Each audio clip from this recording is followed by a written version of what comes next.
We are just about halfway through our December advent calendar. Let's see what's behind door 15.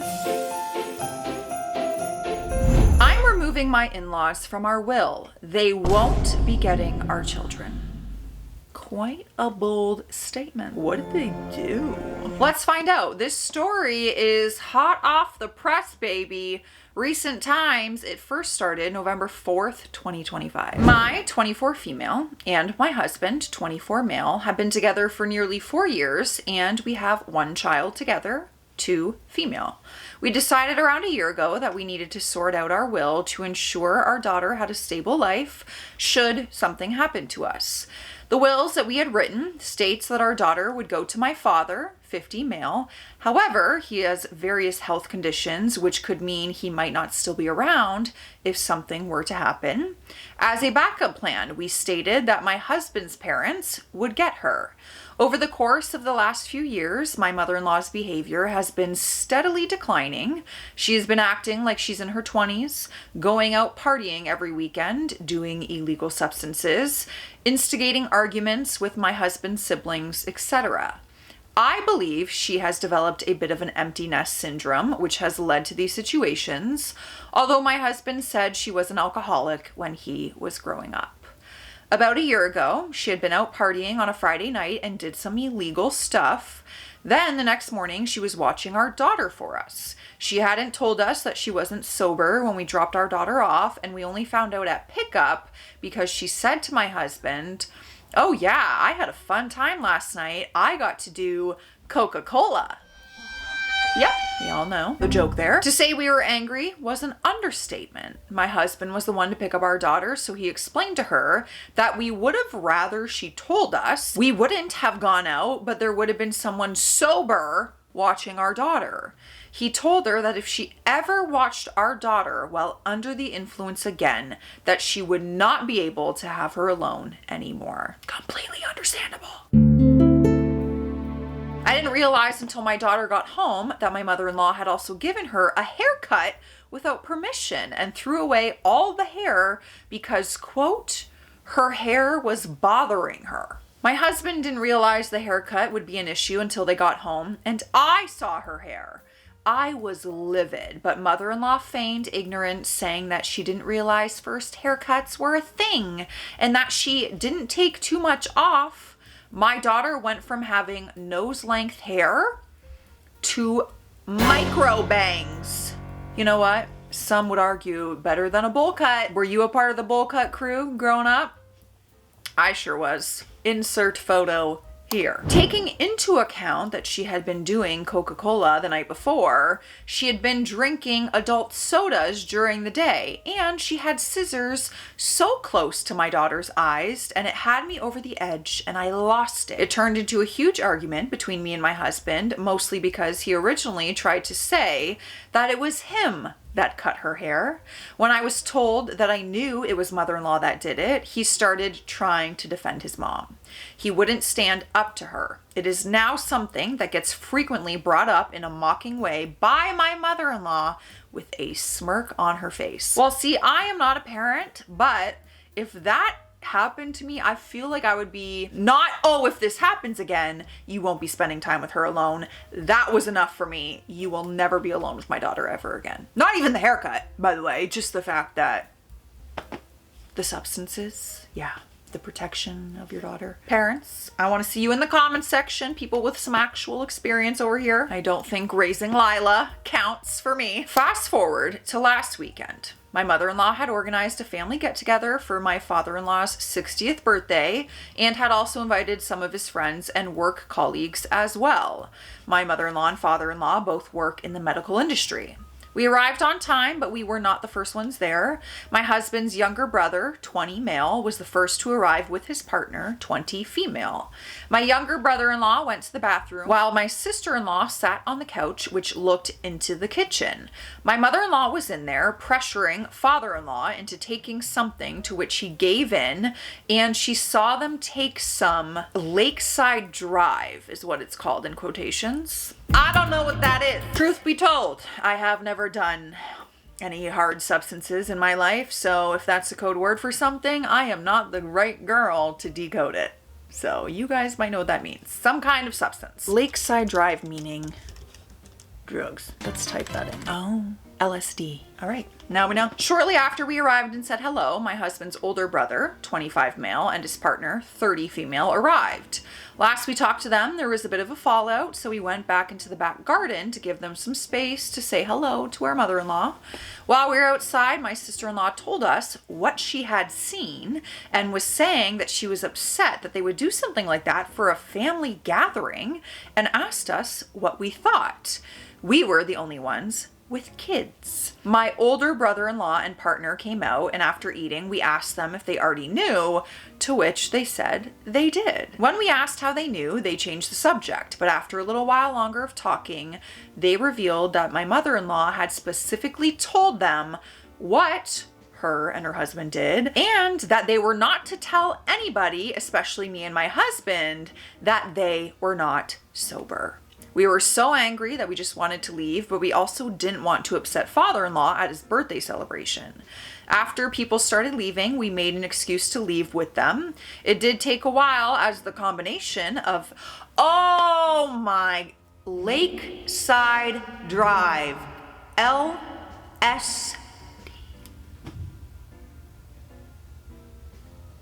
Not very fast-paced up here, if you know what I'm saying. Plus, adult sodas caused my mother-in-law to have a bit of a breakdown and started crying about how she never sees us. My husband and I have had a chat at this point that we were not comfortable with them having our daughter alone. We don't know if they're frequently taking substances outside of party situations, but we overall think it's disrespectful that they wouldn't want to be lucid for when they see their granddaughter. On top of this, they knew we had an issue with them doing what they did to the extent that they told people not to tell us specifically. Additionally, my mother-in-law knew we had a falling out with the older brother-in-law, so they might have been banking on us not talking to my older brother-in-law and wanting to keep it to himself out of spite. Now my husband and I are assessing whether we still want them as our backup in our wills. Clearly, they have broken our trust. My husband hasn't talked to them about the weekend incident yet. He is still so angry and upset as he's been the one defending my mother-in-law to his siblings and me the last few years. Would we be overreacting by changing our wills to have our backup as my mom instead? She's not already because she lives overseas. Overreacting? No. Are you kidding? God forbid something happen to the both of you. Do you want your child with people who choose to do that? No, I wouldn't. I totally understand your concerns as someone who is not a parent. I don't think that's overreacting at all. Let me know your thoughts. And let's continue because the story does not end there, which only means some more drama ensued for sure. We have an update and it came a few days later. We saw our lawyer on Monday and discussed with her what we wanted to be changed. It was really hard for my husband and he was quite depressed. He knew it had to be done for our daughter's safety, but it's just crappy that it even has to be something that we had to consider doing. We've had our wills changed to name my mother and stepfather as our daughter's guardian if we are not around. The main thing the lawyer needed to confirm for that was whether we wanted our daughter to move to them or for them to move here. We had already discussed them doing the latter, so that's what will be put in. Someone suggested we specifically exclude mother-in-law and father-in-law from being potential guardians, which we suggested to our lawyer. She said that she wouldn't advise us including that in our will, as wills become publicly available after a person's passing. She instead suggested that we leave sealed letters for our executors outlining that we wish for my husband's parents not to be her guardians and why. In that instance, the information would only become public knowledge if they tried to ignore our wishes and get custody of our daughter, as the letter could be used as evidence in court. My husband also changed his executor from his mother to a close friend. We see friends every week for game night, and he was my husband's best man at our wedding. He's got a good connection with our daughter. She was born the same day that his mother passed, and he has said that her birth gave him hope in a very dark time. Because of this connection, then we know that he would ensure our wishes are taken into account and that she is in a safe and stable home. My in-laws still have not contacted us. Normally, my mother-in-law would ring my husband every few days to check in, but it has been over a week now and still nothing. My older brother-in-law stayed when we left, so we're thinking that he probably mentioned to them that we knew about the lakeside drive and that we were pissed. If that's the case, they are probably trying to wait out my husband's anger and hope that it just blows over and he just forgets about it. The next update came 2.5 weeks later at this point, November 20th, 2025. We finally received the dreaded call from my mother-in-law. After only 3 weeks of no contact, she called to ask if she could have our 2-year-old daughter next week, as it is her friend's son's birthday. We were in the middle of dinner, so my husband said we will call her back later. We finished up and my father watched our daughter while we went to a separate room to talk to his mom. The conversation started with my husband saying that he wouldn't be comfortable with her having our daughter unsupervised, to which she responded that she understood, no questions asked. He started explaining to her that we didn't appreciate the substance use when we went over there for his dad's birthday, and that we knew that she specifically said not to tell us. She tried to explain away, saying, oh, well, it's not something we wanted to broadcast to all the guests, and that she figured we wouldn't care because she wasn't responsible for our daughter. To which we were able to respond with, why mention us by name then, rather than just saying don't tell anyone? She eventually confessed, saying that she didn't want us to know because we judged them and that they didn't want any big reaction from us. She continued on talking in loops, making out that my husband was being selfish because what did we expect when going to a party? That clearly we had the problem because we were invited to their house, and that they could do what they wanted in their house and they were able to make adult decisions such as doing the substances. Yes, we have no issue with them doing what they want in their house. The issue is that they did it, then tried to hide it when they knew other people wouldn't be okay with it. We don't want to be around it, and we don't want our daughter around it, and she knew that. They also don't portray it as a party. It was advertised as a Sunday lunch celebration.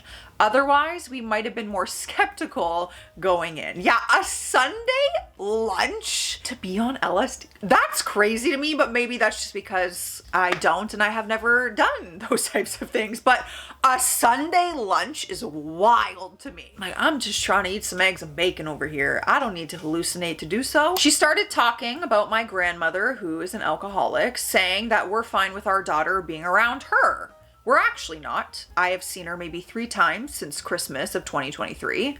She then went on to say that we shouldn't worry about it, and if we're such prudes, she will steer clear of anything questionable or addictive. She started by mentioning wine, but then doubled down, saying, oh wait, coffee has caffeine. Caffeine is addictive. Better stay clear of that too. Now she's just being annoying. I could see she was really starting to upset my husband and make him second guess as to whether we were overreacting, so this might be part where I'm an a-hole.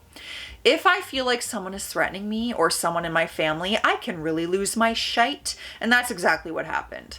I started with, what the F is wrong with you? What the F is wrong with you that you think this is okay? This is disgusting behavior and you know it. You would never let any of your kids at 2 years old around someone who was high. You would have lost your shite, so why would you do that to your granddaughter and then expect us to be fine with it? I was beyond furious at this point, so I was screaming into the phone. I think she was a little taken aback by my presence because she thought my husband was alone. Oh, yeah, I think so. She responded with, I'm not gonna respond to yelling. I went to another room to cool off for a bit before I went back to listen again.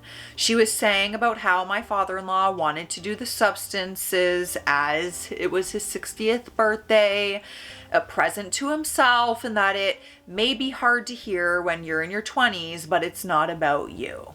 Cool.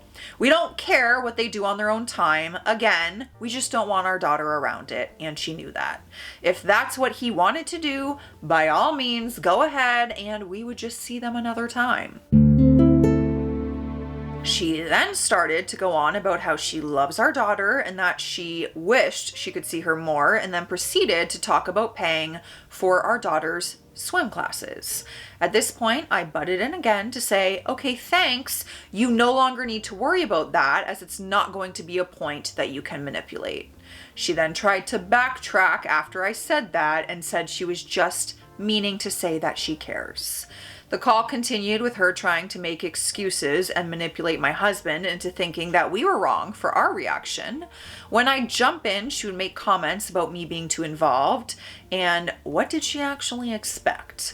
This is my family we are talking about. My very conflicted husband and my 2-year-old daughter. She tried talking about how upsetting it was that we reacted like this, but oh, don't feel guilty, which I think was an attempt at reverse psychology. I just reiterated that we don't feel guilty. We were acting in the best interest of our daughter. She finished by saying that whatever we want to do is our decision and that what she does won't affect anything of what we think of her. She was effectively trying to say that we're the ones with the problem, not her, and to try to make us feel guilty.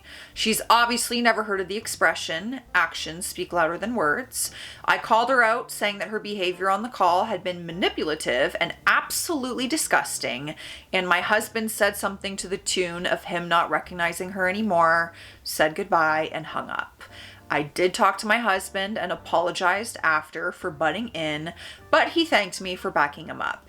Am I the a-hole for calling out my mother-in-law on her BS? I really need parents in the chat on this entire situation, especially you got young kids. If this was your position, your spouses, your in-laws, tell me, please. For the next update, you know what time it is. You might hate this time, and I don't care. It's hydration station time. You need water, so do I. I did not make the rules of life, all right? Trust me, I wish we could all just survive on juice and other fun things. Cheers. I have a new nail set I have to show you. I did not do these ones, like the design, myself. They're actually from the summer. As you can tell, they're very summery, but I'm doing a Christmas set, so these are my in-between until Christmas. The other hand is pretty much, hold on. Pretty much the same, just like one of the fingers is like the opposite of the other, but yeah, that's the new set. Yes, I change my nails about every 2 weeks because I have a problem. The next update was 10 days later, November 30th. My father-in-law called my husband on Friday to say he wanted to catch up to have a chat on Sunday about the current situation. All right, so now dad is getting involved. We went in skeptical, but eventually agreed to get coffee with him on Sunday morning. On Friday, my mother-in-law transferred us money for our daughter's swim lessons. We promptly returned it, as that was one of the leverage points she tried using in our phone conversation with her. This led to her to add herself, my father-in-law, my husband, and I to a group chat to berate us about not accepting the money. My husband explained that we didn't want to accept any more money from her, but she was not satisfied with the response and was asking my father-in-law to back her up. My father-in-law didn't say anything in the chat, as we are going to be talking to him on Sunday. This morning, Sunday, we received a passive-aggressive message from my mother-in-law with a picture of the invitation for the birthday party she wanted to take our daughter to, trying to make out that we should feel guilty that our daughter is missing out. The conversation with my father-in-law was interesting, to say the least. For the first approximately 10 to 20 minutes, he was talking to us as if there was no problem at all. After our food had arrived at the cafe, he abruptly changed the topic by saying, "Okay, we need to talk about your mom." We started by asking how much she had actually told him, and unsurprisingly, it was just information that she had skewed to make herself seem like the victim. We had previously had extensive conversations with her about not wanting our daughter around substances. This was not information that had been passed on to my father-in-law. My father-in-law mentioned that he didn't think she was using the money as leverage, so we started going into details of our phone call. He works night shifts, so he wasn't home at the time of the phone call. Finally, we mentioned to him a message that she had sent to all of my husband's siblings. The message outlined that she couldn't trust any of them to keep secrets to themselves, and that now none of them can trust what she says because she's never going to be truly honest again. We told him that the biggest issue wasn't even the substance use, it's the lack of respect for our wishes and the consistent lying and lack of remorse for the whole situation. He started trying to come up with excuses for her behavior, saying that she's had a hard life and that she's got an addictive personality, etc. But as we kept telling him how she has been acting, he slowly started to agree that her behavior was completely inexcusable. Eventually, he was asking what it would take for us to let her have our daughter again, and that he was trying to ask us to build a bridge for his sake, as he is the one that has to put up with her persistent whining. We told him that she has broken our trust and she can't even admit that she's got a problem, and that until there is some kind of breakthrough in her life, she will not be having our daughter. We told them that they can still see her with us present at a neutral location. Father-in-law continued pushing by asking whether they'd be able to have her without us if he was around so that he could keep an eye on my mother-in-law. We explained that it wouldn't be an option as he's too close to her, and knowing her, she would be able to convince him to leave for an hour or two. He then started trying to say, well, what if you get assurances from her that she'll be sober for the 24 hours while watching your daughter?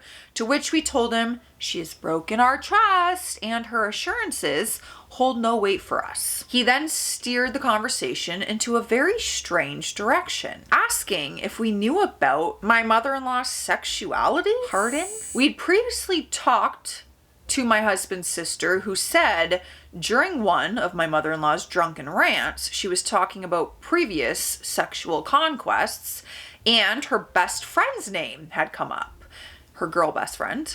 We mentioned this and said that we didn't think much of it at the time, as my sister and mother-in-law don't have the best relationship, so we thought she was just making up gossip. We mentioned what my husband's sister had said, to which he nodded as if he was confirming what we were saying, and went on to say that my mother-in-law had been unfaithful to him, so he no longer wore his wedding band. Well, this is quite the plot twist. Not even sure what this has to do with anything, but I guess it's just Confession Sunday.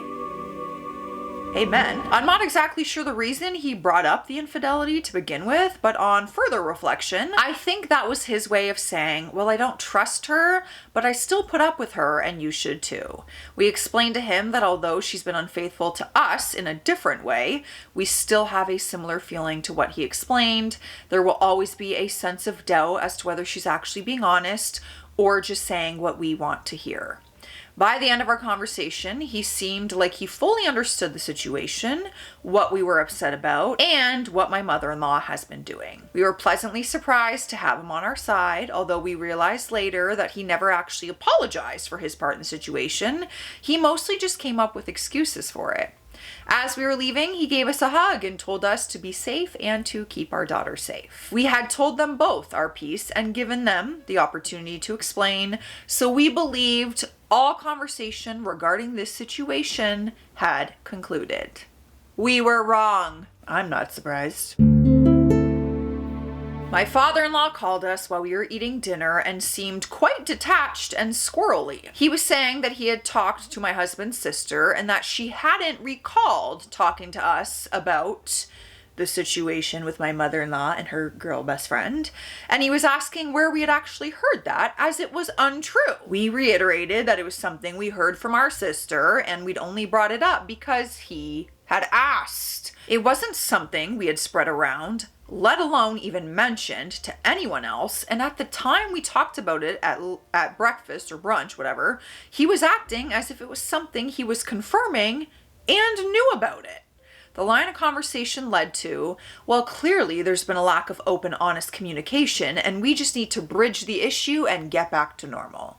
My husband and I were both confused because he had offered that information just today without prompt, and it seemed like he was trying to relay it as if it was the main problem for the current situation. See, I would lose my mind. I would lose my mind trying to have conversations with these people, truly. My husband told his dad that he was confused as to how that had anything to do with the current situation and why we're upset. He didn't really have a good response for that and started going on a tangent about how it was unfair that we would judge them for what they would do when we don't judge my parents for the decisions they make. When my husband and I first found out I was pregnant, we weren't married yet and our families hadn't met much. So my mother-in-law and father-in-law invited my dad and stepmother over for drinks and lunch so that they could get to know each other. After we had finished eating, my father-in-law said, "Well, just to let you know, we have changed all the locks on the house and only your mom and I will have the key. And since we're no longer going to be looking after our granddaughter, we don't need any of her things at our house, so you can organize a time with us for you to come retrieve them." I got a feeling they're going to regret that one. My husband said to them, that's fine, and that we could do it if they wanted us to, and the conversation ended quite promptly after that. The entire phone call, we could hear mother-in-law in the background. We couldn't hear exactly what she was saying, but we think she was just telling him what to say. Also, the entire time, it sounded as if he was on something, but we weren't sure whether he was quite drunk or had taken some substances. The way he was acting made us think it was substances rather than drinks, just as he was being about as comprehensible as he was when he had taken the lakeside drive at his birthday party. If any further drama happens when we go to pick up our daughter's things, I'll update again, but honestly, we're just hoping that we can sort it out without issues because we're so beyond wanting to worry about this. And there were no other updates after that point as of today, which is December 9th. I film ahead, so we might have to keep our eye on it, but I think they're making the right decision here. Truly. But parents, non-parents as well. Let's put our honest feelings and thoughts down in the comments. I'll see you there. Stay classy out there. Stay sassy. Bye.